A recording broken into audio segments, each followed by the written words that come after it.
సభకు నమస్కారం అండి.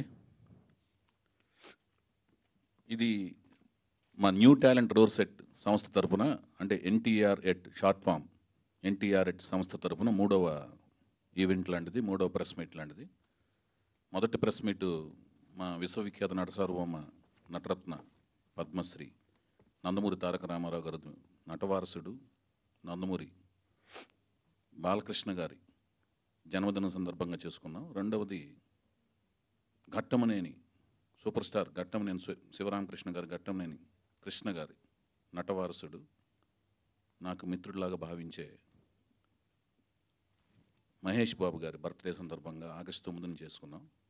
మొదటి దాంట్లో రామారావు గారి 4వ తరం అంటే రామారావు గారి మూడవ పుత్రుడైన హరికృష్ణ గారి మనవడైన జానకిరాం గారి బిడ్డ అయిన నందమూరి తారక రామారావు హీరోగా సినిమా తీయబోతున్నామని ప్రకటన చేస్తే, రెండవ ప్రకటనలో తెలుగు మొట్టమొదటిసారిగా నేను ఒక తెలుగు అమ్మాయిని పరిచయం చేస్తున్నాను, ఆ తెలుగు నా కథానాయికగా తెలుగు అమ్మాయిని పరిచయం చేస్తున్నానని ప్రకటించుకోవడంతో పాటు నా సినిమాని నేను అనుకున్న ఆలోచనని ముందుకు తీసుకెళ్ళగలిగే అతిరథ మహారథులైన కీరవాణి గారు, చంద్రబోస్ గారు, బుర్రా సాయిమాధవ్ గారిని నన్ను వెనక నుండి ప్రోత్సహిస్తూ నడిపిస్తున్నారు అని ప్రకటించుకోవడంతో రెండవ ఈవెంట్ జరిగింది. ముఖ్యంగా ఈ మూడో ఈవెంట్ యొక్క ముఖ్యోద్దేశం ఏంటంటే, నాకు తల్లిదండ్రులు యలమంచిల నారాయణరావు గారు, రత్నకుమారి గారు జన్మనిస్తే నేను రామారావు గారి అభిమానాన్ని తెలిసి కూడా రికార్డుల పరంగా అక్కినేని నాగేశ్వరరావు గారితో అగ్నిపుత్రుడు సినిమా చేస్తుండగా గొడవలు పడిన సందర్భాలన్నీ కూడా గుర్తుండి కూడా, అలాగే అక్కినేని అంటే నందమూరి బాలకృష్ణ గారి లెటర్స్ కరస్పాండెన్స్ చేస్తూ ఆయనకి అభిమాన సంఘం నడిపి వచ్చిన గతాన్ని తెలిసి కూడా అక్కినేని నాగార్జున గారు మానవత్వంతో అవి జనరల్గా సహజంగా జరిగే పరిణామాలు తప్పితే ఇతని దగ్గర విషయం ఉంది అని గమనించి ఇతనికి డెఫినెట్గా డైరెక్షన్ ఛాన్స్ ఇస్తే మంచి డైరెక్టర్ అవుతాడు అని నన్ను ప్రోత్సహిస్తూ 5 సినిమాల్లో నన్ను గమనించి దర్శకుడిగా నాకు జన్మనిచ్చారు. ఆయన నా గాడ్ ఫాదర్ లాంటి వాళ్ళు. అందుకని నేను సెల్యులాయిడ్ సైంటిస్ట్, ఒక నల్ల కళ్ళద్దాలు పెట్టుకొని యూనిట్లో కూర్చుని గమనిస్తుంటాడు ఎవరి దగ్గర విషయం ఉంది ఏంటనేది. ఆయన నాకు నిజంగా గాడ్ ఫాదర్. ఆయన బర్త్డే పురస్కరించుకుని ఎక్కడ బర్త్డే నేను ఏ ఊర్లో ఉన్నా కూడా ఆయన బర్త్డేకి ఆయన విషెస్ చెప్పాలని తాపత్రయపడతాను. ఆ విషెస్ ఆయనకు చేరే విధంగా నేను సాయశక్తిలో కృషి చేస్తాను. అవి రీచ్ అవుతే ఆయన కూడా రిసీవ్ చేసుకుంటారు, చాలా ఆనందపడుతుంటారు. అలాగే నేను ఏ కారు కొన్నా, నా జీవితంలో ఏమి సాధించినా కూడా ఆయనకి అప్డేట్ చేస్తుంటాను. ఆయన ఆనందపడుతుంటారు, గర్వపడుతుంటారు. Nagarjuna garu, many many many happy returns of the day sir. మీ గుడివాడ అంటే మీ నాన్నగారు పుట్టి పెరిగిన గుడివాడలో పుట్టి పెరిగాను నేను కూడా. అలాగే మీ నాన్నగారు స్థాపించిన కళాశాల ఏఎన్ఆర్ కళాశాల స్టూడెంట్ని, మీ అన్నపూర్ణ స్టూడియో ప్రొడక్ట్ని, మీ సినిమాతో స్టార్ట్ అయిన నా కెరీర్ ఇప్పుడు మళ్ళీ ఇంకొక సినిమా తీయబోతున్నాను సార్. మీ బర్త్డే సందర్భంగా ఈ 3వ ఈవెంట్ చేసుకుంటున్నాం మేము. ఇది నాకు ఇంకొక రకంగా చిరస్మరణీయం. ఎలా అంటే, రామారావు గారి హరికృష్ణ గారు మూడో పుత్రుడైన హరికృష్ణ గారు నాకు అనుకోకుండా ఒక సోదర సమానుడి కంటే ఎక్కువగా నన్ను ట్రీట్ చేశారు. ఆయన ఈ పట్టాభిషేకంతో పరిచయమైన పరిచయం, ఎట్టి పరిస్థితుల్లోనూ మీరు యాక్ట్ చేయాలి సార్, బాలకృష్ణ గారు అందంగా చాలా క్యూట్గా చాక్లెట్ ఫేస్తో అందంగా ఉన్నారు, పట్టాభిషేకం టైంలో ఆయనతో నేను ఆర్గ్యుమెంట్ పెడుతుండేవాడిని హరికృష్ణ గారితో. మీరు రగ్గుడుగా ఉన్నారు, బ్రహ్మాండంగా ఉన్నారు, కొన్ని రగ్గుడు క్యారెక్టర్స్ చేస్తుంటే బాగుంటుంది అంటుంటే, శ్రీరాములయ్య సినిమా తర్వాత ఆయన యాక్సెప్ట్ చేయడం జరిగింది. అది చేస్తుండగా నేను కూడా కోరిన కోరిక మీదకు సీతారామరాజు సినిమాలో ఆయన యాక్ట్ చేయడం జరిగింది. వీళ్ళిద్దరిని నందమూరి వంశంలోని వారసుడిని అంటే అక్కినేని వంశంలోని వారసుడైన నాగార్జున గారిని, నందమూరి వంశంలో ఉన్న హరికృష్ణ గారిని ఇద్దరిని కలిపి ఒక సినిమా తీయటం, సీతారామరాజు అనే సినిమా తీయటం, ఆ సినిమా నాకు ఆ దర్శకుడికి అవకాశం రావటం, అది చూసుకోవటం అనేది చేయటం, ఆ సినిమాలో నేను వీళ్ళిద్దరిని కలిపి సినిమా తీయటం అనేది ఒక అదృష్టం కింద భావిస్తున్నాను. ఆయన బర్త్డే అనుకోకుండా యాదృచ్ఛికంగానో లేదా కాకతాళీయంగానో ఎందుకు జరిగిందో తెలియదు కానీ ఈరోజే మా హరికృష్ణ గారి వర్ధంతి డే కావటం కూడా ఒక విచారకరమైన రోజు. అది ఈరోజు కావటం, ఆయన తెలుగుని ఎంతగా ప్రేమిస్తారో, పార్లమెంట్లో ఆయన నేను తెలుగులోనే మాట్లాడతానని ఎందుకు పోరాటం చేశారో, ఆ తెలుగు భాషా దినోత్సవం రోజునే అనుకోకుండా ప్రమాదవశాత్తు మరణించటం, పరలోకానికి పయనించటం, వాళ్ళ నాన్నగారి దగ్గరికి వెళ్ళటం, అక్కడికి వెళ్ళి మళ్ళీ అక్కడ ఏ రథాన్ని సారథ్యం వహిస్తున్నారో తెలియదు కానీ వాళ్ళ నాన్నగారి కార్యక్రమాల్లో అక్కడి నుంచి ఇదంతా చూస్తుంటారు, ఆయన ఆశీస్సులు అందిస్తుంటారు. ఎప్పటికీ నా గుండెల్లో చిరస్థాయిగా ఉండిపోతారు హరికృష్ణ గారు. ఎందుకంటే ఆయన నన్ను సోదరులా చూశారు. నేను లాహిరి టైంలో బొమ్మరిల్లు సంస్థ స్థాపించినప్పుడు నేను వెళ్ళి, మీరు సినిమా నేను ప్రొడ్యూసర్ అవుతున్నానండి, మీరు నాకు డైరెక్షన్ చేసి నేను ప్రొడ్యూస్ చేద్దాం అనుకుంటున్నానండి, నేను డైరెక్టరే కాదు ప్రొడ్యూస్ చేద్దాం అనుకుంటున్నాను అన్నప్పుడు, నువ్వు ఎక్కడి నుంచి డబ్బులు తీసుకొస్తావు అనే మాట అడగకుండా ఆయన నాకు యాక్సెప్ట్ చేసిన విధానం అనేది మాత్రం నేను ఎప్పటికీ మర్చిపోలేదండి. అన్న, మీరు ఎక్కడున్నా కూడా మీరు నా మీద ఉంచిన నమ్మకం ఎప్పటికీ నేను మర్చిపోలేను, మీ రుణం ఎప్పటికీ తీర్చుకోలేను. కానీ ఈ నమ్మకం అనే ఉంచే ప్రాసెస్లో నందమూరి కళ్యాణ్ రామ్ విశేషంగా సాయశక్తులా నాకు సపోర్ట్గా అండగా నిలిచాడు. ప్రతిరోజు రావటం, ఇక్కడ మా ఇంటికి రావటం, వాళ్ళ నాన్నగారి దగ్గర తీసుకెళ్ళే హరికృష్ణ గారిని చౌదరికి చేయండి, డెఫినెట్గా మంచిగా తీస్తాడు అని నేను రిక్వెస్ట్ చేసే ప్రాసెస్లో తను కూడా నా నిర్ణయానికి అండగా నిలిచి వాళ్ళ నాన్నగారు నిర్ణయం తీసుకోవడంలో సపోర్ట్గా అండగా నిలిచాడు. కళ్యాణ్ రామ్ కూడా ఈ విధంగా నేను ధన్యవాదాలు తెలియజేసుకుంటున్నాను. ఎందుకంటే ఈ ప్రయాణం అనేది వాళ్ళ నాన్నగారు నాకు నిర్ణయం తీసుకోవటం, ఈ రోజున ఈ వేదిక మీద నాకంటూ ఒక సంస్థ ఉండటం, ఆ సంస్థ మీద నేను సాధించిన విజయాలన్నిటికీ మూలం అనేది హరికృష్ణ గారు. హరికృష్ణ గారు వర్ధంతి సందర్భంగా, నాగార్జున గారి జన్మదినం సందర్భంగా, అలాగే వీటన్నిటికి మించి నేను తెలుగు జాతిలో పుట్టాను, తెలుగు భాష మాట్లాడుతున్నాను, అది నా మాతృభాష. ఎంతో ఇష్టం నాకు ఆ భాష అంటే. ఎందుకు అంత ఇష్టం అంటే,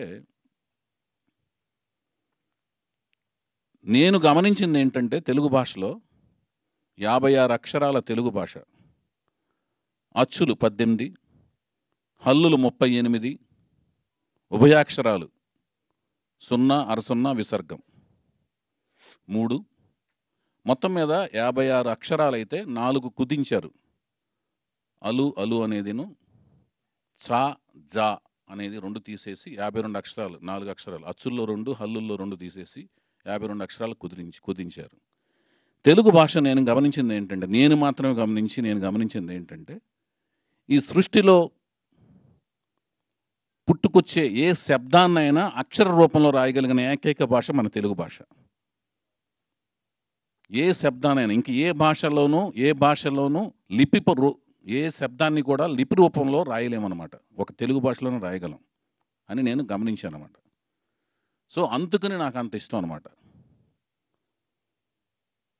సో ఆ భాషా దినోత్సవం రోజున మా ఈవెంట్ జరుపుకుంటూ అనుకోకుండా గత 8 ఏళ్ళుగా 9 ఏళ్ళుగా అంతకుముందు నాలో వచ్చిన ఒక ఆలోచన ఏంటంటే, తెలుగు భాషని, తెలుగు సంస్కృతిని, ఇంతకుముందు 2 ఈవెంట్స్లో హీరోని ప్రకటించుకున్నాం, హీరోయిన్ని ప్రకటించుకున్నాం, రథసారథులను ప్రకటించుకున్నాం. ఇప్పుడు ప్రకటించుకునేది ఏంటంటే నేపథ్యం అన్నమాట. ఈ కథ యొక్క నేపథ్యం 1980 నేపథ్యంలో ఈ కథ జరగబోతోంది. ఇది ఈ వేదిక యొక్క ముఖ్యోద్దేశం. 1980 అనే నేపథ్యంలో ఈ కథ జరగబోతోంది. ఆ నేపథ్యం అనేది బలీయమైన తెలుగు భాష, తెలుగు సంస్కృతి, తెలుగు జాతి నేపథ్యం అన్నమాట.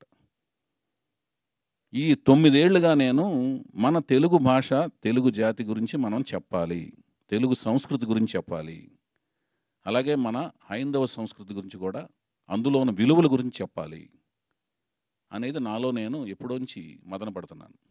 దానికి సరైన కథాంశము, వాణిజ్య విలువలు ఉన్న కథాంశము ఉండాలి, లభ్యమవ్వాలి. లభ్యమైనప్పుడే చెప్పాలి. ఎందుకంటే సినిమా అనేది వాణిజ్య విలువలతో కూడిన ఒక అంశము.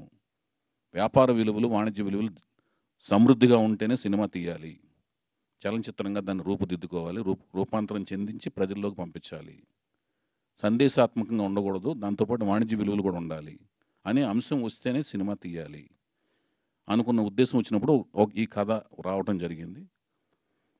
దీనిని ఈ తెలుగు భాషా దినోత్సవం రోజున ఈ నేపథ్యాన్ని ప్రకటించుకోవటం నాకు ఈ రోజున చాలా ఆనందంగా అనిపిస్తుంది. గిడుగు వెంకటరామమూర్తి గారు, ఆయనకి పిడుగు అనే బిరుదు అనేది ఇచ్చారు. ఆయన చేసిన పోరాటానికి ఆయన పిడుగు అని ముద్దుగా పిలుచుకుంటారు, మరో పేరుగా పిలుచుకుంటారు. ఆయన జరిపిన పోరాటం ఏంటంటే, ఇందాక ఆవేశంలో ఆయన చెప్పారు, గ్రాంధిక భాష కాదు, వ్యవహారిక భాష ఎప్పటికప్పుడు మనం అప్డేట్ చేసుకుంటుంటే ఎప్పటికప్పుడు దాన్ని అవలంబన చేసుకుంటూ ముందుకు పోవటం అనేదే భాష మనుగడకి మంచిది అన్న ఉద్దేశం రూపంగా ఆయన చేసిన పోరాటానికి ప్రతిఫలంగా ఆయన జన్మదినాన్ని పురస్కరించుకుని ఈ తెలుగు భాషా దినోత్సవాన్ని జరుపుకోవటం. ఆయన భాషా దినోత్సవం రోజున మా సినిమా యొక్క నేపథ్యాన్ని మేము ప్రకటించుకోవటం, ఎందుకంటే బలీయమైనదండి నేపథ్యం అనేది. వేరే సినిమాల గురించి కామెంట్ చేయడం కంటే కూడా మా సినిమా యొక్క గొప్పతనం, మా సినిమా యొక్క బలం చెప్పుకోవటం అనేది మాకు విలువతో కూడిన ఒక మంచితనం అండి. కానీ ఇందులో ఇందాక ఆయన చెప్పినట్టుగా ఉత్థాన పతనాలు లాంటి భావోద్వేగ సన్నివేశాల సమయంలో పద్య రూపంలో కూడా అక్కడక్కడ తెలుగుని అర్థమయ్యే పదాలతో ప్రకటించుకోవటం కూడా జరుగుతుందండి. ఇది మేము తెలుగు భాషకి మేము మా తరపు నుంచి చేయబోతున్న ఒక సంస్కారం లాంటి, ఒక సన్మానం లాంటిది, ఒక జ్ఞాపిక లాంటిది ఇచ్చుకోవటం అనేది కార్యక్రమం మేము ఈ వేదిక సందర్భంగా, మా సినిమా సందర్భంగా మేము చేసుకోబోతున్న ఒక ప్రక్రియ అన్నమాట. తెలియజేసుకుంటూ, నేను అడిగిన వెంటనే ఎన్నో పనులు ఉన్నాయి చంద్రబోస్ గారికి, అలాగే బుర్రా సాయిమాధవ్ గారికి. ఇందాక ఆయన చెప్పినట్లుగా ఎంతో భయంకరమైన వాళ్ళు ఒత్తిడిలో ఉన్నారు. చాలా ఆయనది చెన్నై వెళ్ళాలి, బోస్ గారు విపరీతమైన ఒత్తిడిలో ఉన్నాయి. రాత్రి కూడా చాలాసేపు ఆయన సంభాషించాను. చాలా ఒత్తిడి మీద ఆయన తీసుకురావడం జరిగింది. అంటే కమిట్మెంట్ ముఖ్యం కదండి. భాష మీద ప్రేమ ఉంటుంది కానీ కమిట్మెంట్ కూడా అంతకంటే ముఖ్యం కదా. ప్రవర్తన, కాండక్ట్ అనేది ముఖ్యం కదా. అట్లాగే ఆయన కూడా చాలా పని ఒత్తిళ్ళు ఉన్నాయి. బుర్రా సాయిమాధవ్ గారు వాళ్ళిద్దరూ ఒప్పుకుని వచ్చారు. వాటన్నింటికంటే ముఖ్యం కూడా నా ఈ ప్రయత్నం ప్రజలకు చేరువవ్వాలి. ఆ చేరువవ్వాలంటే ప్రయాస నేను పడతాను, కథా స్క్రీన్ ప్లే దర్శకత్వం చేస్తూ. దానికి వ్యయం పెట్టేవాళ్ళు కావాలి. ఆ వ్యయం పెట్టేది ఎవరంటే, నా భార్య రూపంలో నా భార్యను వెనకుండి నడిపిస్తున్న నా మిత్రుడు రమేష్ అత్తిలి. ఆయన కూడా ఈ సప్త సముద్రాలు దాటి ఇక్కడికి వచ్చారు అమెరికా నుంచి. ఆయన అనుకున్న ఆయన మిత్రులు వీళ్ళందరూ కూడా ఇలాంటి ఒక మంచి ప్రయత్నం చేస్తున్న టైంలో ఈ కొత్త కథానాయకుడు రామారావు గారి 4వ జనరేషన్ ముని మనవడిని పరిచయం చేసే ఒక కార్యక్రమంలో, అలాగే ఒక తెలుగు కూచిపూడి డాన్సర్ని కథానాయకగా పరిచయం చేస్తున్న ఈ కార్యక్రమంలో భాగస్వాములు అయినందుకు వీళ్ళందరూ నా మీద పెట్టిన బాధ్యతని, ఇందాక వాళ్ళు చెప్పినట్టు క్రమశిక్షణ, అంకితభావం, కార్యదీక్షతో ఈ సినిమాని చేస్తూ డెఫినెట్గా కష్టపడి పనిచేస్తామండి. మంచి సినిమా మీ అందరికీ నచ్చే విధంగా తీయటానికి ప్రయత్నం చేస్తాను. ఇక ఆ పైన మీరిచ్చే తీర్పు శిరసా వహిస్తాను. అదృష్టాన్ని పరీక్షించుకుంటాను. ధన్యవాదాలండి. Thank you so much. Thank you అండి. Thank you so much. మరి ఇవాళ కింగ్ నాగార్జున గారి బర్త్డే కాబట్టి మనం కేక్ తీసుకున్నాం అమ్మా.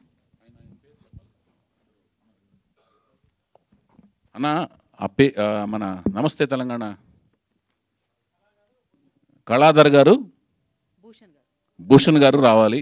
నాగార్జున గారి బర్త్డే కేక్ను కట్ చేయాలి.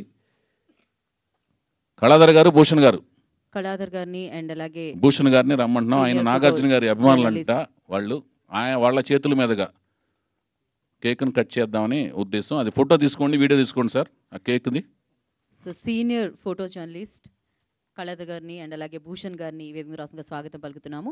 సో అక్కినేని అభిమానులు, అంతేకాకుండా సో తెలుగు ఇండస్ట్రీలో సీనియర్ జర్నలిస్టులుగా ఉన్నారు, ఫోటో జర్నలిస్టులుగా. సో వారిద్దరు చేతుల మీదుగా అండ్ అలాగే చంద్రబోస్ గారిని, వైవిఎస్ చౌదరి గారిని అండ్ వేదిక మీద ఉన్న వారందరినీ కూడా ఈ కేక్ కటింగ్లో పార్టిసిపేట్ చేయవలసిందిగా కోరుకుంటున్నాం. Once again